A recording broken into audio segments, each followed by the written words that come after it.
Halo, selamat datang teman-teman di podcast After Rest bersama Sadrina Evanelia dan juga tentunya ada Albi Tama di ini sesuatu yang baru. Halo.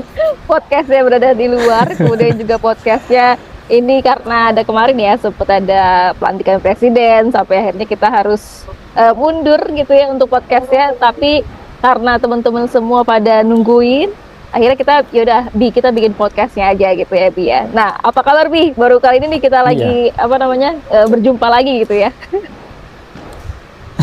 alhamdulillah kabar baik. Sadrina gimana kabarnya? Kalau dilihat-lihat sih kayak lagi sibuk banget nih ngurusin itu ya, pelantikan presiden baru ya. Karena kan kita juga masih aktif ya jadi jurnalis ya.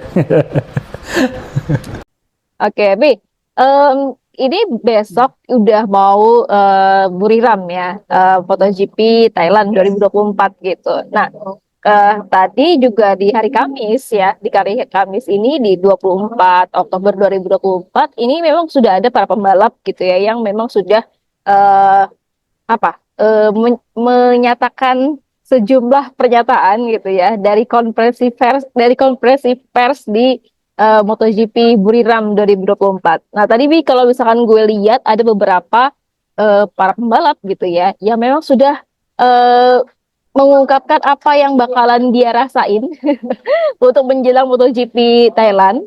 Nah, tadi tuh juga ada beberapa seperti Marc Marquez gitu ya. Kalau Marc Marquez sih tadi kalau yang gue denger dia itu sebenarnya menyoroti si Peko Bagnaia dan juga Jorge Martin. Karena apa? Karena mereka mempunyai target yang tinggi nih katanya Marc Marquez. Apalagi kan memang udah kejuaraan dunia udah sebentar lagi gitu ya. Apalagi poin-poin dari gap Peko Bagnaia dan juga Jorge Martin ini semakin dikit juga. Nah, kalau kata Marc Marquez tadi, target-target yang ada di Peko Bagnaia dan juga Jorge Martin itu sangat-sangat tinggi. Makanya sampai akhirnya dia tuh merasa berada di tengah-tengah, tapi 50-50, 60-40% dia bilang kalau misalnya mereka si Marc Marquez ini apakah berada di kejuaraan antara Peko Bagnaia dan juga Jorge Martin, sama kemudian juga akhirnya dia berpikir Marc Marquez berpikir ini ya udah pengen fokus tetap mempertahankan progresnya, performanya yang waktu kemarin kita tahu di Phillip Island itu sangat-sangat luar biasa kayak gitu ya. Nah, kalau untuk si Peko Bagnaia sendiri, Peko Bagnaia itu sebenarnya dia merasa confidence di MotoGP Buriram ini. Karena apa? Karena si Peko Bagnaia mengatakan kalau sirkuit atau layout dari Buriram ini memang favoritnya dia gitu. Tapi nanti kita lihat aja apakah performanya bakalan luar biasa seperti confidence-nya dia atau ya mungkin ada tanda-tanda lagi seperti di Phillip Island gitu ya. Nah, kalau untuk Jorge Martin dia juga merasa khawatir gitu ya. Kalau tadi dia bilang eh, mungkin tough weekend, dia bilang kayak misalkan mungkin akhir pekan ini akan menjadi balapan yang sulit buat dia karena kita tahu kalau Marc Marquez dan juga Peko Bagnaia itu eh, pembalap-pembalap yang cukup cepat gitu. Pi. Nah itu secara keseluruhan untuk yang tadi hasil konferensi pers dari MotoGP Buriram gitu. Nah kalau Albi melihatnya seperti apa kemungkinan dan juga prediksi dari masing-masing pembalap gitu ya. Apalagi yang tiga pembalap teratas seperti Peko Bagnaia, Andre Martin, kemudian juga ada Marc Marquez di MotoGP Buriram ini. Gimana, Bi? Oke Drin, nggak jauh beda sebenarnya. Tadi juga kebetulan juga nyimak dulu hasil wawancara sama beberapa pembalap, terutama top 3-nya ya, mulai dari itu Jorge Martin, Pecco Bagnaia, dan juga Marc Marquez. Nah, memang benar tadi Marc Marquez itu ditanyain sama jurnalis MotoGP kalau sebenarnya gimana sih posisinya Marc Marquez di antara dua orang terkuat di grid MotoGP saat ini yang lagi memperebutkan gelar juara dunia gitu. Dan memang dibilang Marc Marquez ini sangat menikmati sebenarnya pertarungan yang lagi dijalanin antara Pecco dan juga Jorge Martin di sisa 3 race terakhir. Ini kan masih ada Buriram, Thailand, terus lalu ada Sepang Malaysia, dan terakhir nanti di November ada Valencia. Nah, gue ngeliat ekspresi ataupun gestur Marc Marquez sebenarnya itu gergetan. Dia itu ada rasa-rasa kangen untuk bisa menikmati hal yang sama seperti yang lagi dirasain antara Jorge Martin dan juga Pecco Bagnaia. Dan dia juga ditanya, gimana sih lo ngelihat dua orang yang lagi bertarung ini, dan dia ngasih pendapatnya. Dua-duanya adalah rider kuat, hanya tinggal menunjukkan siapa yang tercepat dan siapa yang paling konsisten di sisa balapan yang ada, dan itu yang mungkin bisa punya peluang paling besar. Gitu kan Rin tadi katanya Marc Marquez. Nah, karena kalau dia bedah Peko itu punya karakter yang cukup confidence. Dia udah pernah juara dunia 2 kali dan dia tentu tahu gimana caranya untuk bisa mengulang kembali sejarah mendapatkan gelar juara dunia untuk ketiga kalinya. Sedangkan Jorge Martin juga punya ambisi yang begitu tinggi dan ini adalah kali pertama dia memimpin klasemen secara konsisten. Dari total 17 balapan yang dijalani, Jorge Martin 14 kali tercatat sebagai leading championship, sementara Pecco Bagnaia itu cuma 3 kali leading championship. Itu artinya sudah sangat mendominasi dan dia harus tetap konsisten dan juga untuk tetap kuat dalam melakukan pertarungan antara Jorge Martin dan juga Pecco Bagnaia. Dan kelihatan tuh Marc Marquez benar-benar, gue tahu tuh rasanya ada di antara Pecco Bagnaia dan juga Jorge Martin sendiri seperti apa dan dia akan menikmati. Dan tapi dia juga cukup sedikit menurunkan antusiasmenya karena ya sayangnya bukan kita yang ada di sana gitu. Tapi gue masih percaya kalau Marc Marquez tahun depan ketika dia dapat spek motor yang juga lebih mumpuni sesuai dengan spek motor pabrikan, dia juga akan ikut berkontestasi dalam balapan tersebut. Dan gue sependapat Linda sama apa yang disampaikan sama Marc Marquez bahwa sekarang tone daripada balapan MotoGP ini adalah untuk menentukan siapa sebenarnya juara dunia di tahun 2024 antara Pecco Bagnaia dan juga Jorge Martin sendiri. Dan gue menilai saat ini Jorge Martin punya chance sekitar 60% buat bisa berada di puncak tertinggi dengan terus konsisten dan juga terus kuat gitu ya, jadi yang tercepat asal tidak melakukan kesalahan. Karena Jorge Martin di balapan-balapan yang udah seperti tahun lalu ketika dia jadi kontender buat melawan Pecco Bagnaia, dia melakukan banyak kesalahan ya, entah dia itu crash ataupun lain sebagainya yang bikin dia kesel sendiri dan kecewa dan marah sama diri sendiri. Nah, tapi gue melihat Jorge Martin di tahun ini udah lebih matang, udah bisa lebih mengendalikan diri dan lebih bijak. Ataupun tidak terlalu banyak memaksakan untuk mendapatkan ataupun mempertahankan posisi pertama seperti kemarin di Phillip Island. Dia benar-benar diekorin sama Marc Marquez dan dia nggak mati-matian mempertahankan posisi pertamanya dia untuk disalip sama Marc Marquez tuh dia nggak. Tetap dia ambil sesuatu yang menurut dia ini aman, ini confidence, yang penting nggak kehilangan poin. Posisi 2 nggak masalah, gue masih lebih baik posisinya daripada Pecco, seperti itu. Nah, begitu juga dengan Pecco Bagnaia. Pecco Bagnaia, gue melihat ini walaupun secara kita menonton Pecco itu akhir-akhir ini kayaknya kok hati-hati banget, banyak banget yang dikeluhin mulai dari ban, lalu juga dari performa motornya, apalagi di Phillip Island kemarin dia ngeluhin masalah udara dan juga angin yang begitu kenceng sehingga bikin motornya itu sulit dikendalikan. Tapi siapa tahu ini adalah cara Pecco untuk seolah-olah terlihat lemah, seolah-olah dia mengalami banyak kesulitan dan bikin Jorge Martin tuh ngerasa, wah, Pecco lagi begini, bisa gue manfaatin nih untuk mendapatkan gelar juara dunia. Siapa tahu ini adalah salah satu war yang begitu halus dilakukan oleh Pecco Bagnaia untuk menciptakan iklim balapan yang sebenarnya panas tapi dibikin adem kayak gitu. Tapi dua-duanya nih gue melihat Pecco itu masih ambisi, hanya dia berhati-hati dan juga confidence dengan dirinya untuk melakukan balapan, dan Jorge Martin juga udah jauh lebih matang dibandingkan tahun sebelumnya. Jadi masih belum bisa ketebak, masih ada 113 poin lagi yang mereka bisa dapatkan di 3 balapan terakhir. Tentunya di main race ini masih ada 3 kali dan juga di sprint race masih ada 3 kali.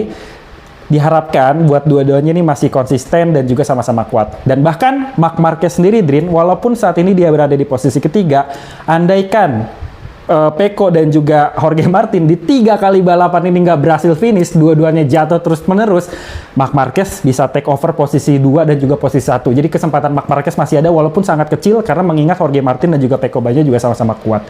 Nah, bicara juga soal tadi di sesi wawancara, Jorge Martin juga udah sesumbar bilang kalau misalnya dia nanti juara 1, juara dunia, dia akan mendapatkan atau menginginkan nomor 1 dipakai di motornya, yang artinya akan pindah ke Aprilia. Jadi walaupun udah sesumbar tapi dia tetap bilang ya tapi ini belum selesai, masih ada Pecco yang harus dia lawan sebagai penantang terkuat, dan juga masih ada rider lain seperti Marc Marquez yang mungkin bisa mencuri di 3 balapan terakhir. Kira-kira gitu sih, Drin. Iya, Bi. Kalau tadi juga kita dengerin juga nih kata Pecco Bagnaia terkait dengan sebenarnya gap gitu ya antara poin dari Pecco Bagnaia dan juga Jorge Martin. Ini kan gapnya 20 gitu. Tapi kalau kata Bagnaia sebenarnya ini bukan gap yang terlalu jauh, dan dia juga positif gitu ya, optimis kalau misalkan ini poin-poin ini sebenarnya bisa langsung dia kejar gitu. Apalagi kalau misalkan tadi masih ada 113 poin lagi gitu di antara sprint race, kemudian juga ada race-nya gitu ya di hari Minggu gitu, Bi. Nah, tapi sebenarnya khusus untuk di race Buriramnya pada Minggu gitu ya. Kalau Albi melihat seperti apa prediksinya sebelum kita nanti bahas lanjut ke Phillip Island ya, yang waktu kemarin race-nya. Gimana, Bi? Oke, nah bicara soal Buriram ini sebenarnya tidak ada rider yang terlalu unggul banget dan juga tidak ada rider yang merasa sirkuit ini sulit. Pecco Bagnaia juga kan bilang kalau sirkuit Buriram ini menjadi salah satu sirkuit yang dia sukai. Walaupun Pecco Bagnaia bisa dibilang belum pernah juara di Buriram kecuali waktu masih di Moto2 tahun 2018, tapi dia konsisten 2 tahun kemarin itu masuk podium posisi ketiga. Nah, Jorge Martin walaupun dia pernah juara di Buriram tapi dia tidak selalu konsisten berada di podium di 2 tahun terakhir. Seperti itu. Jadi bisa dibilang dua-duanya punya chance yang begitu tinggi untuk bisa memenangkan balapan di Buriram sendiri. Hanya tinggal adaptasi mereka dengan suhu dan juga dengan lintasan serta faktor cuaca yang mungkin masih belum ketebak. Karena kan Asia Tenggara sekarang tuh lagi masuk-masuk musim hujan dan ada potensi perubahan cuaca yang begitu dinamis nantinya pada saat entah itu sprint race ataupun bahkan dari sesi free practice besok kita belum tahu seperti apa, apakah cuacanya panas, cerah, ataukah ada gerimis ataupun hujan seperti itu. Nah, ini semua akan menjadi faktor penentu siapa yang nantinya akan memenangkan balapan di Buriram. Tapi kalau gue ngeliat dengan caranya Pecco dia ngomong sesumber, gue suka sama lintasannya nih, ini sesuai dengan karakter dari gaya balapnya dia dan lain sebagainya. Gue optimis dia bisa kembali meraih poin yang bagus di sana. Tapi ingat juga Jorge Martin karena pernah podium 1 di Buriram ini, tentu kesempatan dia untuk mendapatkan hal yang sama juga cukup besar. Nah, hanya saja mereka berdua jangan seolah-olah lagi bertarung untuk kejuaraan dunia oleh mereka berdua aja. Masih ada Marc Marquez walaupun dia puasa podium di beberapa tahun terakhir karena masih pakai motor Honda, tapi sebelum era tahun 2020 saat Honda yang dia kendarai itu masih berjaya, Marc Marquez beberapa kali podium di Chang International Circuit di Buriram ini. Jadi bisa aja Marc Marquez kayak kemarin di Phillip Island start dengan kesialan yang konyol tapi bisa finish dengan senyuman yang begitu lebar karena dia berhasil posisi pertama. Nah, Black Horse di balapan Buriram di antara Pecco dan juga Jorge Martin ini gue melihat ada kepeluang dari Marc Marquez juga nih Drin untuk bisa mendapatkan podium. Entah itu podium 3, 2 atau bahkan posisi 1 sekaligus. Gue melihat akan ada 3 Ducati kuat ini sama seperti di Phillip Island yang akan mendominasi jalannya balapan di Buriram. Nah, apalagi kalau misalnya dry race di Buriram ini cukup bisa menguntungkan para pembalap-pembalap dengan motor Ducati. Mungkin mereka akan menggunakan ban hard soft seperti perpaduan yang mereka gunakan di Phillip Island kemarin. Dan kalau misalnya itu cocok, mereka akan menjadi pemotor ataupun rider-rider terkuat di Buriram nanti. Gue memprediksi karena Pecco sudah begitu confidence dan juga percaya diri dengan targetnya di Buriram nanti, gue masang Pecco Bagnaia untuk bisa di posisi pertama. Kedua, ada Marc Marquez yang kelihatannya dia sangat rindu untuk bisa masuk podium di Thailand. Dan yang ketiga ada Jorge Martin. Jadi kira-kira yang gue pasang seperti itu, Drin, untuk nantinya prediksi di Buriram dan seperti apa karakter masing-masing pembalapnya untuk balapan di sana. Oke, itu tadi prediksinya Albi ya. Nah, kalau gue sih nggak usah ditanya Abi karena jawabannya akan sama. Karena jawabannya akan sama seperti dulu. Di mana 3 pembalap teratas yang paling gue jagoin ya tentunya ada Marc Marquez, ada Pecco Bagnaia dan juga ada Jorge Martin gitu. Nah, Bi, ini kita akan selanjutnya ngebahas soal race Phillip Island yang memang udah berlangsung waktu minggu kemarin gitu ya. Pas tanggal 20 Oktober 2024. Nah, kalau gue melihat secara keseluruhan ini balapan yang luar biasa, balapan yang mungkin hanya terjadi dalam 1 kali aja gitu. Karena apa? Karena kejadiannya atau dramanya itu benar-benar kejadian yang langka gitu ya. Dimana pas awalnya ini memang kekonyolan Marc Marquez dan Marc Marquez itu memang sudah mengakui gitu ya, kesalahannya kalau misalkan dia mencopot tee off gitu ya, mencopot pelindung dari helmnya itu, terus bingung mau dibuang kemana. Sebenarnya yang ada kejadian saat itu ternyata si Marc Marquez itu bukan iseng ya untuk buka tear off-nya gitu ya, tapi karena ada serangga gitu ya, ada serangga yang nempel di depan mukanya istilahnya gitu ya, di depan helmnya itu, terus udah gitu dia mau membersihkan gitu, karena nggak mungkin banget ketika dia balapan terus udah gitu ada kotoran di depan mukanya gitu kan, sampai akhirnya dia tear off. Dan kemudian dia berpikir gitu ya, dengan dia lempar akan ke bawah angin gitu, ke bawah angin sampai akhirnya nempel di tembok, tapi ternyata enggak, malah jatuh ke motornya dia gitu. Dan itu kekonyolan yang sangat konyol menurut gua, itu sangat-sangat berbahaya, bukan buat Marc Marquez saja tapi juga berbahaya buat yang pembalap-pembalap lainnya gitu. Sampai akhirnya kalau gue lihat secara keseluruhan balapan kemarin itu overtake yang di lap ke-12 antara Pecco Bagnaia, Jorge Martin dan juga Marc Marquez. Awalnya si Pecco Bagnaia mau duluan pertama, tapi ternyata dia disalip sama Jorge Martin dan juga Marc Marquez gitu, sampai akhirnya adu overtake antara Jorge Martin dan juga Marc Marquez itu jadi keseruan tersendiri di situ, sampai akhirnya di dekat-dekat lap terakhir gitu ya, kalau nggak salah di lap ketiga si Marc Marquez itu bisa akhirnya overtake Jorge Martin dan akhirnya bisa jadi juara. Ini sesuatu yang menurut gue aliennya Marc Marquez banget gitu, dimana dia bisa dari posisi comeback gitu, dari posisi ke-7 sampai akhirnya dia ke posisi pertama. Kalau Albi gimana nih? Pasti seru. Sama Drin, itu jadi hal yang paling disoroti pada saat Phillip Island kemarin. Pada saat start itu gue nonton jelas banget, dan gue aware karena kamera lagi nyorot Marc Marquez kebetulan kan, dari kamera MotoGP langsung. Dia lepas tear off, dan melepas tear off ketika menjelang balapan itu jadi sesuatu hal yang lumrah sebenarnya dilakukan sama pembalap, khususnya setelah melakukan warm up.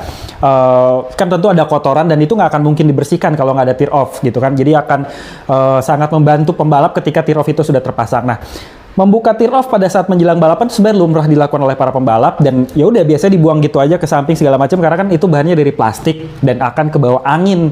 Tapi memang konyolnya seperti yang tadi Sadrina bilang, ketika Marquez ngelepas tear off, anginnya itu ke bawah dan Marquez kan kelihatan sempat celingak-celinguk gitu, lihat kanan kiri, oh jatuhnya ke bawah ke sebelah kanan. Dan ketika dia mau ngecek tear off-nya itu ada di mana atau mencoba untuk menyingkirkan, ternyata ada angin lagi yang ternyata membawa si tear off itu persis stuck di bawah ban belakangnya, yang bikin pada akhirnya Marc Marquez begitu start ada spinning yang terjadi karena nggak ada traksi yang begitu bagus antara ban belakangnya dia dengan aspal, karena ada tear off-nya itu yang mengganggu ataupun mengganjal, sehingga kan dia jadi sliding dulu, nggak ke kontrol, dia sempat turun ke beberapa posisi di belakang bahkan sampai posisi 10, tapi ketika masuk tikungan pertama dia bisa fight back untuk bisa sampai ke posisi 7. Nah, dari situ perlahan-lahan Marc Marquez maju, naik, susul pembalap yang ada di depannya mulai 6, 5, 4, di belakangnya Morbidelli, dan akhirnya dia bisa nyusul Morbidelli, terus akhirnya dia tiba-tiba ada di 3 besar. Nah, pada saat pertarungan di antara 3 besar pembalap terdepan ini, dia juga bikin kejutan lagi, Drin. Tadi Sadria juga ada cerita bahwa dia memanfaatkan celah kecil yang dibiarkan oleh Pecco Bagnaia pada saat di tikungan keempat, karena itu di antara semua tikungan Phillip Island yang fast corner, tikungan 4 itu yang mengharuskan para pembalap agak sedikit dalam pengeremannya ya, sehingga pada saat Pecco sedang memimpin, Jorge Martin masuk diikuti sama Marc Marquez yang nggak ngasih celah ataupun kesempatan buat Pecco Bagnaia masuk ke racing lane.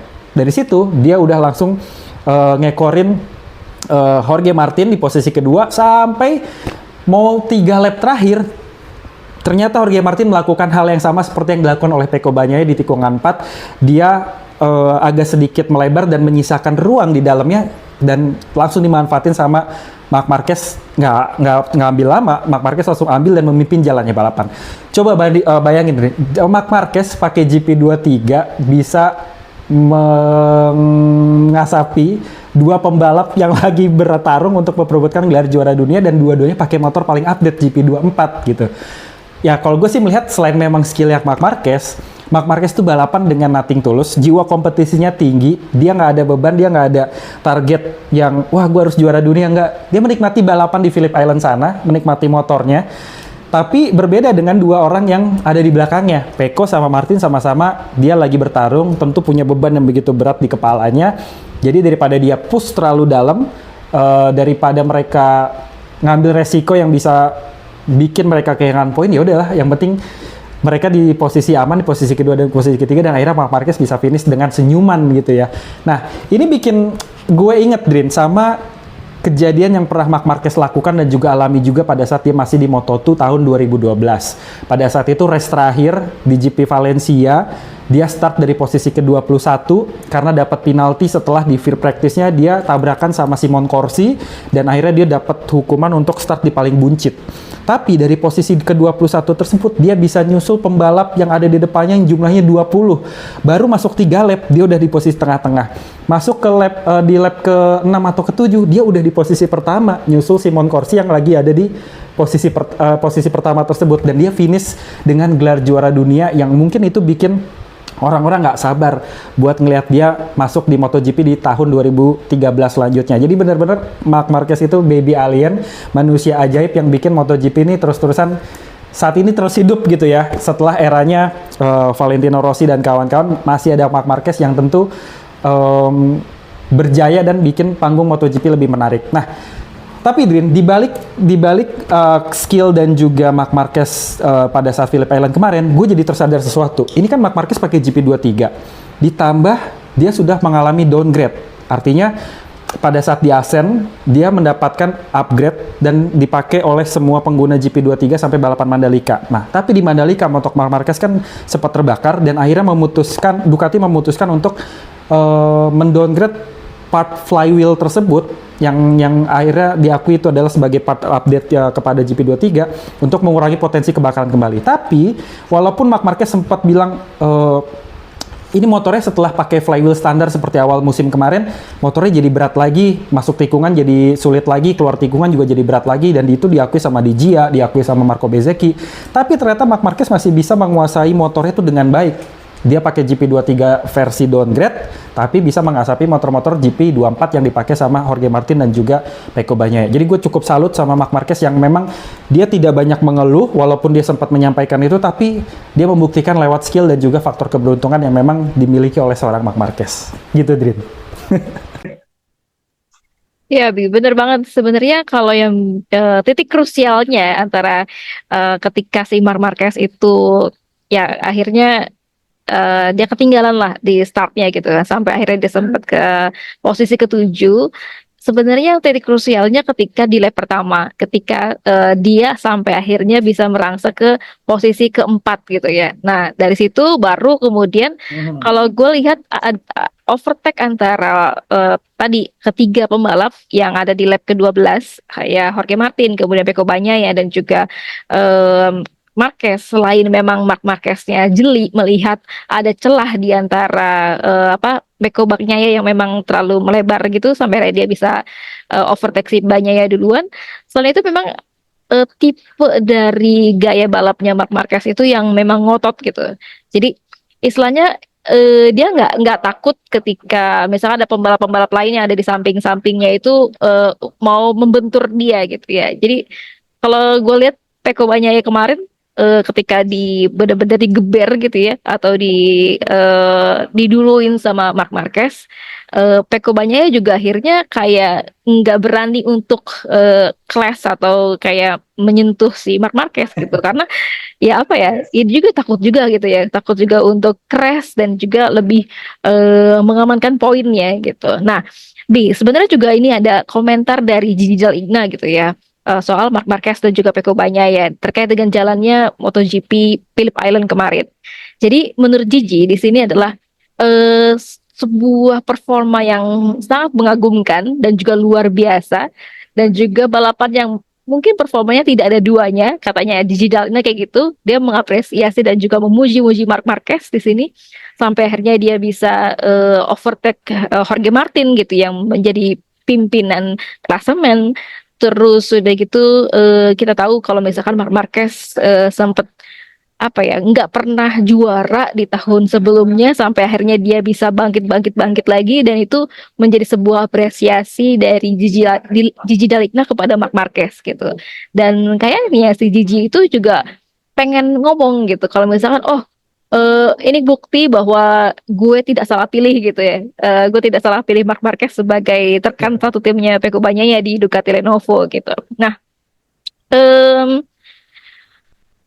Selain itu juga si Gigi Dalina memuji Peko Bagnaia ya, meskipun memang ada kendala yang dihadapi sama Peko Bagnaia ya terkait dengan memang kayak mungkin nanti Albi bisa menjelaskan juga ya kendala dari Peko Bagnaia ya kemarin tuh apa. Tapi kalau yang disoroti sama Gigi Dalina adalah pertama soal ban ya. Kemudian juga di hari Jumat itu di free practice pertama kan memang cuaca gara-gara cuaca hujan. Ya.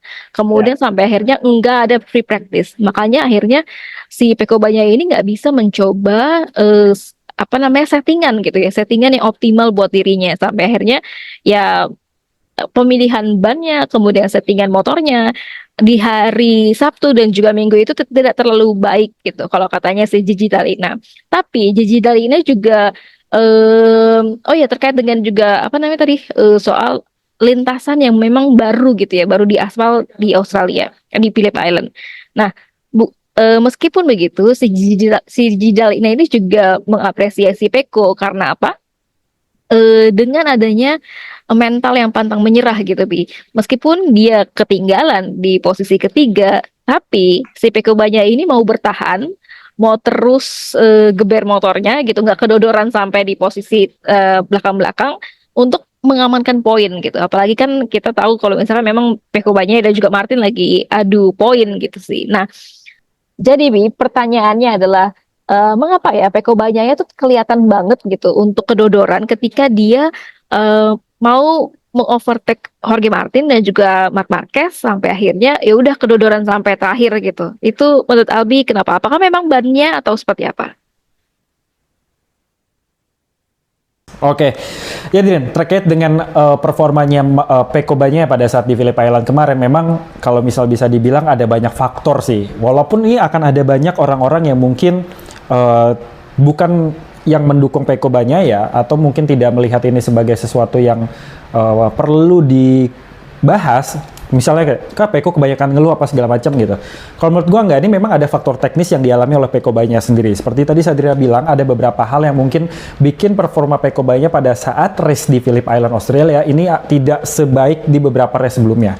Di sprint race dia hanya bisa mampu posisi keempat untuk finish, dan di main race-nya dia hanya posisi ketiga. Nah, persis seperti apa yang dikatakan Gigi Dalina, dan bahkan juga ini disampaikan oleh Peko Bagnaia sendiri pada saat diwawancara pasca balapan, bilang ada banyak faktor yang bikin dia tidak terlalu sempurna. Pertama, ketiadaannya sesi praktis pada saat hari pertama ataupun hari Jumat di Phillip Island karena hujan yang begitu besar mengguyur kawasan Phillip Island, sehingga dia tidak bisa mencoba banyak settingan yang menurut dia akan cocok dipakai di Phillip Island. Pada saat itu juga Peko bilang faktor cuaca seperti misalnya hujan dan juga angin yang berhembus itu juga jadi salah satu hal yang cukup membuat Peko Bagnaia kerepotan. Ada banyak angin yang datang karena kan posisi Phillip Island tuh di tebing, pinggir pantai, sehingga angin itu pasti berhembus dengan kencang gitu kan. Beda sama Mandalika, walaupun dia di pinggir pantai, dia posisinya rendah gitu, hampir setara dengan ketinggian air laut. Sedangkan di Phillip Island itu tinggi banget, sehingga angin itu pasti akan muter di sana.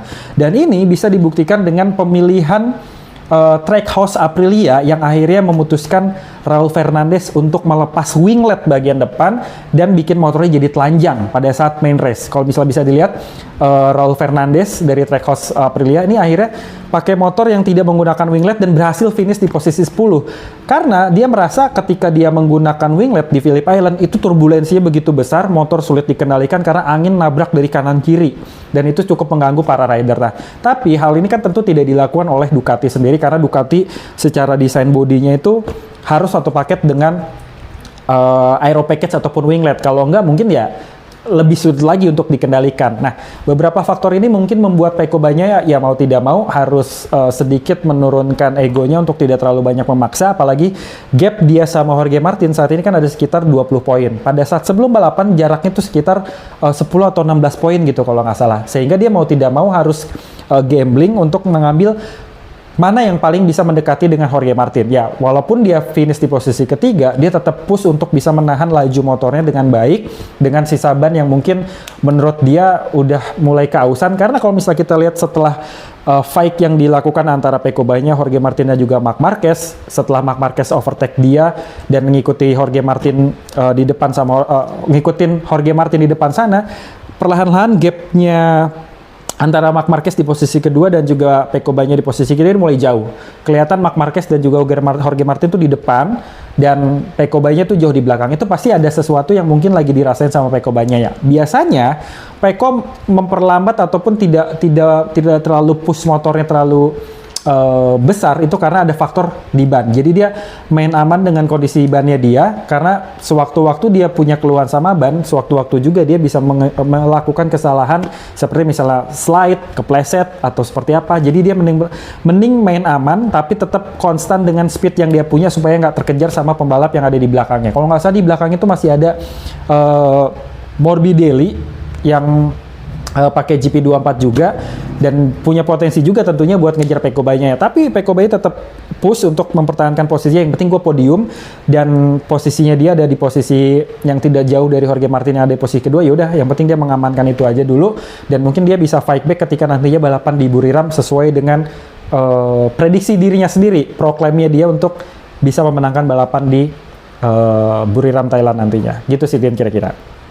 Oke, Bi, kalau hari ini kan sebenarnya juga konferensi pers dari MotoGP Buriram 2024 atau MotoGP Thailand 2024 juga dihadiri oleh si Fabio Di Gia gitu ya. Nah, Fabio Di Gia bilang kalau misalkan memang dia sempat cedera gitu ya. Terus kemudian dia tuh bilang di konferensi pers tadi dia nggak pernah menyangka akan menghabiskan sisa dari balapan gitu ya, seri balapan MotoGP ini dengan nggak selesai istilahnya gitu, nggak selesai karena dia mau operasi cederanya dia sampai akhirnya dia nggak bisa nanti untuk ikut balapan di Sepang dan juga Valencia. Nah, Abi punya informasinya seperti apa? Apakah Fabio Di Gia ini di VR46 Pertamina Enduro ini tidak digantikan atau memang digantiin sama siapa gitu, dan prosesnya seperti apa, proses pergantian si Fabio Di Gia ini atau siapa yang menggantikan sementara Fabio Di Gia ini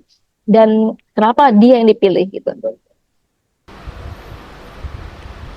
Oke Trin, seperti yang tadi Sadrina bilang bahwa di konferensi pers yang dilakukan hari ini ya, H-1 sebelum sesi free practice dan juga practice di hari Jumat dilakukan di MotoGP Buriram Thailand, ada Fabio Di Gia yang memang juga menyatakan bahwa rencana akan melakukan operasi yang tentu ini akan membuat waktunya dia di dua balapan terakhir khususnya di Sepang dan juga di Valencia nanti harus absen seperti itu. Nah, operasi ini emang dilakukan oleh Di Gia di bagian bahu setelah cedera pasca race di Austria beberapa waktu lalu.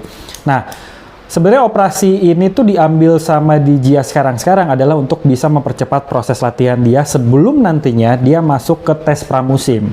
Karena apa? Karena Di Gia itu kan tahun depan sesuai kontrak dia kontrak eksklusif sama Ducati secara langsung ya, sama Ducati Corse walaupun dia di tim VR46. Nah, dia akan menggunakan motor GP25 yang sama seperti digunakan oleh Pecco Bagnaia dan juga Marc Marquez nantinya, sehingga dia butuh fisik yang begitu prima untuk bisa nantinya tes pramusim dan pada saat balapan di tahun 2025 nanti dimulai di bulan Maret kalau nggak salah, dia sudah dalam kondisi terbaiknya untuk bisa menunggangi GP25. Karena walaupun Di Gia saat ini berada di antara pembalap-pembalap papan tengah ya, bisa dibilang bukan yang terakhir banget tapi di papan tengah, dia punya kesempatan untuk bisa bersaing dengan pembalap-pembalap yang saat ini di tahun 2024 jadi yang terdepan. Entah itu Pecco Bagnaia, Marc Marquez, ataukah juga Jorge Martin dan juga Marco Bezzecchi yang akan pakai Aprilia terupdate, ataupun nantinya dengan pembalap-pembalap KTM seperti nanti ada Ania Bastianini, Viñales, Pedro Acosta, dan juga Brad Binder. Nah, itu yang dia harapkan dan dia cari kenapa dia memutuskan untuk melakukan operasi di dua balapan terakhir nantinya di Sepang dan juga di Valencia, walaupun dia mengaku ini bukan yang dia harapkan gitu untuk bisa menyelesaikan musim 2024 dengan harus dioperasi. Nah, dengan dilakukannya operasi Fabio Di Gia Nontornio di dua race nanti di Sepang dan juga Malaysia, tentu harus ada pembalap pengganti nih, nggak akan kosong begitu aja. Memang sih ada beberapa nama yang paling mungkin untuk menggantikan Fabio Di Gia. Yang pertama adalah Michel Pirro. Michel Pirro ini kan test rider Ducati dan dia akan siap untuk ditempatkan dimanapun selama motornya itu masih Ducati. Hanya saja Michel Pirro yang biasa jadi test rider untuk motor-motor MotoGP terbaru seperti GP24 dan juga mungkin GP25 selain Pecco Bagnaia, dia akan menggunakan motor yang dia pakai untuk melakukan sesi tes di tahun lalu gitu ya. Itu artinya pakai motor GP23 seperti yang dipakai sama Marc Marquez, Marco Bezzecchi dan lain sebagainya. Dan tentu ini adalah motor yang speknya pasti sama persis dengan yang dipakai oleh Fabio Di Giannantonio. Tapi apakah Michel Pirro ini sudah langsung diputuskan? Itu juga belum. Tapi memang di antara semua rider-rider calon pengganti, Michel Pirro ini yang paling kuat untuk bisa menggantikan Fabio Di Gia. Entah itu apakah akan digunakan jasanya di Sepang atau di Valencia. Tapi ada 3 nama yang sempat muncul nih, Drin. Yang pertama ada nama Andrea Dovizioso. Seperti yang kita tahu, Andrea Dovizioso tahun 2024 ini adalah momen comeback-nya dia setelah menjalani skor selama 4 tahun, mulai 2020, 21, 22, dan juga 23, dan langsung masuk ke tim Superbike di tim satelit Ducati, dan dia ternyata masih mumpuni menang di beberapa seri World Superbike gitu ya. Dan artinya muscle memory-nya dia masih bagus untuk bisa berkompetisi, dan dia menyatakan dirinya tuh siap buat menggantikan Fabio Di Gia untuk terjun lagi, mengenang lagi posisi dia pada saat masih balapan di MotoGP. Nah, Andrea Iannone ini juga disebut-sebut bakal menggantikan Fabio Di Gia untuk di balapan Sepang nanti. Jadi jatahnya dia tuh cuma 1 kali gitu kalau nggak salah, dan itu pun kalau jadi. Lalu yang kedua ada nama Nicolo Bulega. Nicolo Bulega adalah pembalap Ducati Superbike yang tahun ini sudah dinyatakan sebagai juara kedua ataupun runner-up di belakangnya sang juara dunia World Superbike Toprak Razgatlioglu yang sudah diumumkan di seri balapan terakhir kemarin. Nah, Nicolo Bulega sebenarnya belum pernah merasakan MotoGP sama sekali, Drin, karena dia masuk ke kelas Grand Prix itu hanya di Moto3, dan dia sebenarnya dulu pernah masuk sekolah VR46 Academy bareng sama Pecco, bareng sama Marco Bezzecchi, Morbidelli seniornya, terus juga sama beberapa pembalap-pembalap lainnya kayak Luca Marini gitu. Nah, tapi dia akhirnya memutuskan keluar, terus dia dibuang ke kelas World Super Sport, dan akhirnya sekarang dia berlaga di World Superbike dengan motor Ducati. Nah, mungkin ini akan jadi salah satu kesempatan buat Nicolo Bulega untuk menunjukkan performanya dia pakai motor MotoGP gitu, karena dia belum pernah sama sekali masuk ke kelas ini, sehingga banyak banget yang mengharapkan dia bisa mendungangi Desmos Edici GP23 yang nantinya akan dipakai sama, yang saat ini masih dipakai sama Fabio Di Gia. Nah, siapa tahu dengan performa dia yang tiba-tiba ternyata bagus pakai GP23 di balapan nanti antara di Sepang ataupun di Valencia, dia akan dilirik oleh tim-tim balap MotoGP di masa mendatang. Karena di Superbike sendiri, Nicolo Bulega itu punya kans yang begitu bagus. Dia juara dunia WSSP tahun kemarin dan langsung dapat promosi untuk masuk ke World Superbike tahun ini dan langsung bisa nyabet gelar runner-up gitu. Nah, satu nama lagi itu adalah yang disebut-sebut bakalan mengisi kursi pengganti Fabio Di Gia adalah Danilo Petrucci. Nah, tapi Danilo Petrucci walaupun sekarang juga balapan di Superbike juga sebagai tim independen, dia belum bisa memastikan diri apakah bisa atau enggak. Walaupun Superbike sekarang sudah selesai, sudah habis, tapi ya dia masih menimbang-nimbang. Jadi ada 3 orang pembalap di luar pabrikan resmi, yaitu Michel Pirro yang akan menggantikan Fabio Di Gia. Pertama adalah Andrea Iannone, lalu Nicolo Bulega, dan terakhir adalah Danilo Petrucci. Nah, tapi di antara 3 nama ini memang belum ada yang fix, tapi gue berharap Andrea Iannone bisa balapan di Sepang, karena di Sepang ini adalah balapan terakhir dia pada saat sebelum diskors, dan dia di-ban gara-gara ketahuan doping ya di Sepang ini tahun 2019. Dan di Valencia berharap Nicolo Bulega yang bisa balapan menutup gelaran MotoGP tahun 2024, dan kita akan tunggu seperti apa dan siapa yang bakal dipilih oleh tim Ducati nantinya untuk duduk di motornya Fabio Di Gia selama proses operasi. Gitu sih, Din, kira-kira.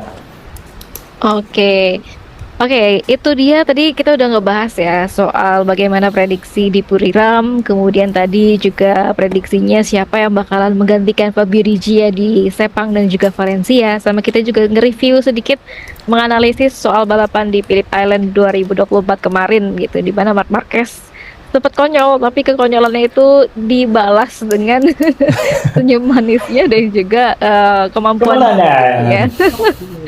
Gitu. Oke, Pi. Terima kasih banyak atas waktunya di episode After Race kali ini gitu. Nanti kita akan balik lagi pastinya untuk analisis balapan After Race di Buriram gitu ya, Bi ya. Janji ya, jangan telat lagi kayak gini. Buriram. Gue. Iya. Pokoknya kita juga terima kasih dan minta maaf ya Drin sama teman-teman pemirsanya After Race karena sempat tertunda, tapi akhirnya kita bayarkan dengan ulasan yang akhirnya bisa kita kasih di kesempatan kali ini. Bener ya Drin ya? Terima kasih banget pokoknya buat dukungannya.